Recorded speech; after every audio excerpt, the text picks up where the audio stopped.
జై శ్రీరామ్. అందరికీ నమస్కారం. వెల్కమ్ టు న్యూస్ అఖండ.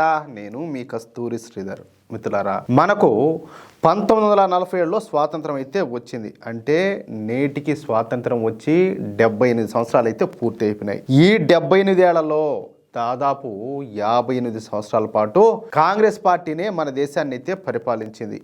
ఈ సుదీర్ఘ పాలనలో దేశంలో ఆశించిన స్థాయిలో అభివృద్ధి అయితే జరగకపోగా అవినీతి అనేది పెద్ద ఎత్తున విస్తరించిందన్నమాట.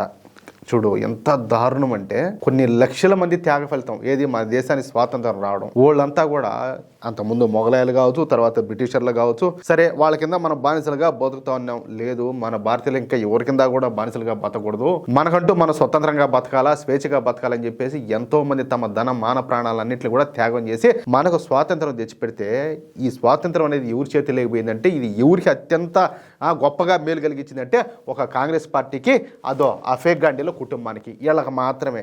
స్వాతంత్రం వచ్చిన తర్వాత ఆయన నెహ్రూ గారు ప్రధానమంత్రి అయినారు. అది కూడా షార్ట్ కట్ లో. ఈయన ఓట్ చోరీ అంటూ ఉంటాడు కదా, ఆ ఓట్ చోరీ చేసి పారదొబ్బి సర్దార్ వల్లభాయ్ పటేల్ గారు ప్రధానమంత్రి అవ్వాల్సింది, ఈయన ప్రధానమంత్రి అయిపోయినాడు. ఎవరు? నెహ్రూ. పై దెబ్బతో ఆయన తర్వాత ఆయన కూతురు, మళ్ళీ ఆమె తర్వాత మళ్ళా కొడుకు, మళ్ళీ తర్వాత వెనకుండి నడిపించేటువంటి కోడలు, ఇప్పుడు మళ్ళా ఈయన గారిని పిల్లగాడిని ప్రధానమంత్రిని చేయాలని చెప్పేసి చేస్తారు. వీళ్ళ కుటుంబ పాలనలో ఏది మొఘలాయిలు ఎంతైతే దోచుకొమ్మినారో, అదేవిధంగా బ్రిటిషర్లు ఎంతైతే దోచుకొమ్మినారో, ఈ కాంగ్రెస్ పార్టీ కేంద్రంలో అధికారంలో ఉన్నప్పుడు అంతగా లూటీ చేయబడింది మన భారతదేశం. అర్థమైందా?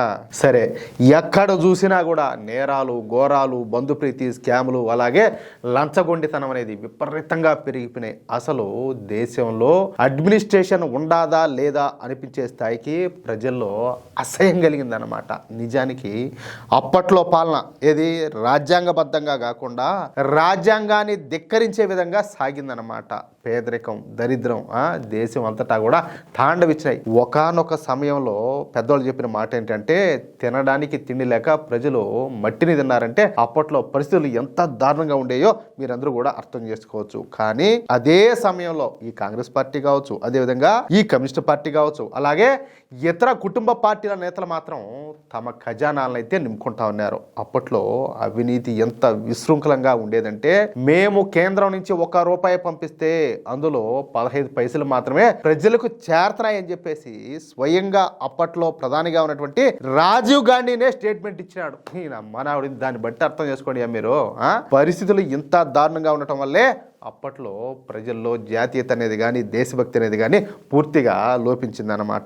ఇక ఛత్తీస్గఢ్, జార్ఖండ్ వంటి వెనుకబడినటువంటి ప్రాంతాల్లో ప్రజలు తిండి కోసం యుద్ధాలు చేయాల్సి వచ్చేదన్నమాట. అప్పట్లో ఏం ప్రత్యేక రాష్ట్రాలు ఏం కావు. అర్థమైందా? తర్వాత విభజించబడినాయి అనమాట. ప్రభుత్వ పెద్దలే ప్రజాధనాన్ని స్వాహా చేస్తూ ఉన్నారు.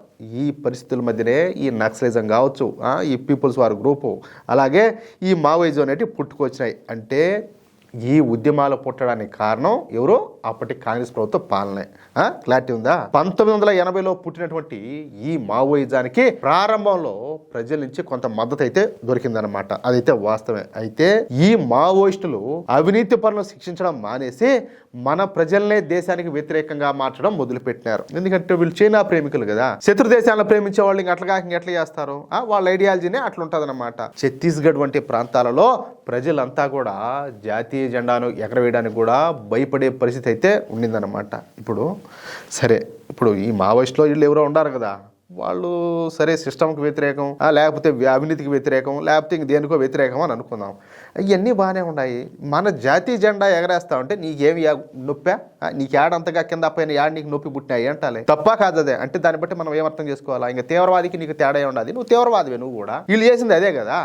జెండా ఎగరేస్తే మావోయిస్టులు దాన్ని నేరంగా భావించి ఆ వ్యక్తులను అతి దారుణంగా హింసించి చంపుతా ఉన్నారు. ఎందుకంటే చైనా ప్రేమికులు కదా, వాళ్ళు అట్లా చేస్తారు. తర్వాత బీజేపీ ప్రభుత్వాలు ఏర్పడడం, ఛత్తీస్గఢ్ ప్రత్యేక రాష్ట్రంగా మారడం, టపి మని కూడా అన్ని జరిగిపోయినాయి. ఏది కాలక్రమేణా ఛత్తీస్గఢ్ మధ్యప్రదేశ్లో కలిసి ఉన్నప్పటి నుంచి అక్కడ మావోయిస్టుల ప్రాబల్యం అనేది విపరీతంగా ఉన్నదనమాట. ముఖ్యంగా బస్తర్ ప్రాంతం అనేది పూర్తిగా వాళ్ళ చేతుల్లోనే ఉండేదన్నమాట.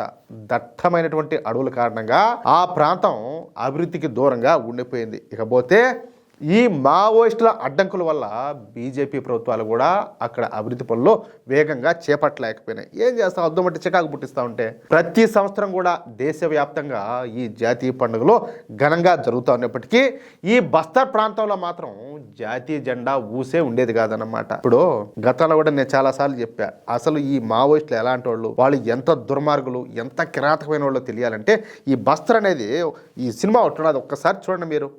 నా మాటకు దయ ఉంచి విలువ ఉంచి ఒక్కసారి చూడండి. వీళ్ళు ఎంత దుర్మార్గులు, వీళ్ళు ఎట్టాటోళ్ళు, వీళ్ళ మనస్తత్వాలు ఎట్టాటియో, అసలు వీళ్ళ ఆలోచనలు, వీళ్ళ బ్యాక్గ్రౌండ్, వీళ్ళ కథ ఎట్టుంటుందో మొత్తం కళ్ళ గట్టినట్టు చూపించారు ఆ సినిమాలో. ఒక్కసారి చూడండి.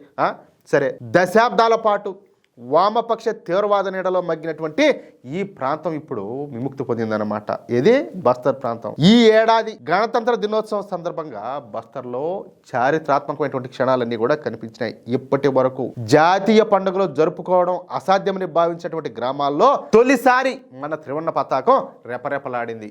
బీజాపూరు, నారాయణపూరు, అలాగే సుక్మా జిల్లాలకు చెందినటువంటి మొత్తం 47 గ్రామాల్లో ప్రజలంతా కూడా స్వచ్ఛందంగా ముందుకొచ్చి వేడుకల్లో పాల్గొన్నారు.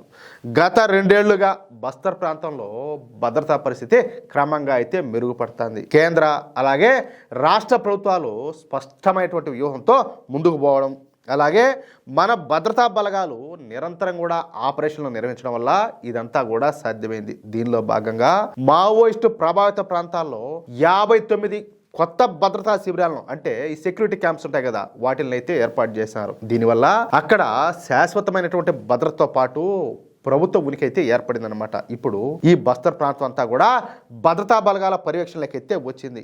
బీజేపీ ప్రభుత్వం ఇక్కడ అభివృద్ధి కార్యక్రమాలు చేపట్టడం, అలాగే ఉపాధి అవకాశాలు కల్పించడంతో ప్రజల్లో ఈ జాతీయ భావాలు కూడా పెరిగినాయి. ఫలితంగా ఏంటంటే దశాబ్దాల తర్వాత ప్రజలే స్వయంగా జాతీయ జెండాను అయితే ఎగరవేయడం విశేషం అనమాట. మిత్రులారా, చూశారు కదా, ఇది కేవలం చెప్పాలంటే ఒక వార్త కాదు, దశాబ్దాల అణిచివేత పైన సాధించినటువంటి అతి పెద్ద విజయం. ఏ గడ్డ మీదైతే జాతీయ జెండా ఎగిరితే ప్రాణాలు పోతాయని ప్రజలు భయపడినారో అదే గడ్డ పైన నేడు సగర్వంగా మువ్వెన్నెల జెండా రెపరెపలాడుతుంది. తుపాకీ గుండు కంటే శక్తివంతమైంది అభివృద్ధి అని, భయం కంటే గొప్పది భారతీయత అని చెప్పేసి ఈ సంఘటన అయితే నిరూపించింది. మన జవాన్ల త్యాగాలు, అలాగే పటిష్టమైనటువంటి నాయకత్వం వెరసి ఈరోజు బస్తర్ ప్రాంతం చీకటి నుంచి వెలుగులేకి వచ్చింది. ఈ అద్భుతమైనటువంటి ఘట్టం గురించి మీరేమనుకుంటున్నారు? మన బలగాల ధైర్య సాహసాలకు సెల్యూట్ చేస్తూ జై హింద్ అని చెప్పేసి కామెంట్ చేయండి మిత్రులారా. ఇలాంటి వాస్తవాలను మరింత మందికి చేరవేసేందుకు ఈ వీడియోని ఖచ్చితంగా లైక్ చేయండి, అలాగే షేర్ చేయండి. నిరంతరం దేశహితం కోరేటటువంటి మన ఛానల్ను ఖచ్చితంగా సబ్స్క్రైబ్ చేసుకోవడం మాత్రం మర్చిపోకండి ప్లీజ్. జై శ్రీరామ్, జై హింద్.